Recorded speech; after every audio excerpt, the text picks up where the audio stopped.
এতিম ছাত্ররা এখানে পড়ালেখা করছে।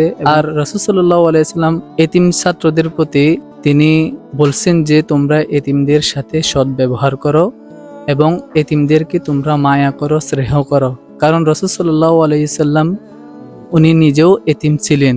নীরব একটি বাড়ি, নীরব একটি প্রতিষ্ঠান, এখানে নেই কোনো বাবা ডাক। এতিম যারা আছে, আজকে আমি চলে আসলাম সেই এতিমদের সেই প্রতিষ্ঠান।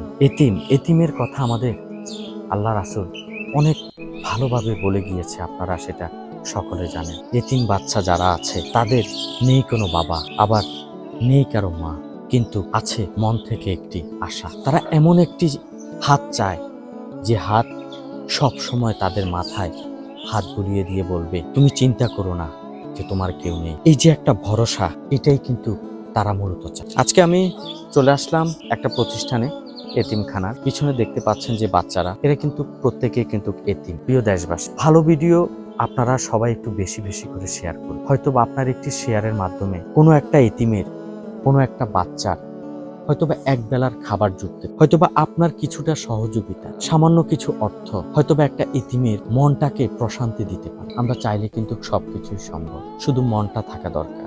আপনারা যারা আমার ভিডিওটা দেখছেন, আপনাদেরকে বিনীতভাবে রিকোয়েস্ট করে বলবো, আপনারা সর্বোচ্চ শেয়ার করবেন। দেশ এবং দেশের বাহিরের যারাই আছেন এবং যারাই দেখছেন এই ভিডিওটা, আপনার সামান্য কিছু অর্থ, আপনার সামান্য কিছু সহযোগিতা এতিমদের অনেক উপকারে আসতে পারে। আমার প্রিয় প্রবাসী ভাইয়েরা, আপনারা বরাবরের মতো কিন্তু অনেক মানুষের উপকার করে থাকেন।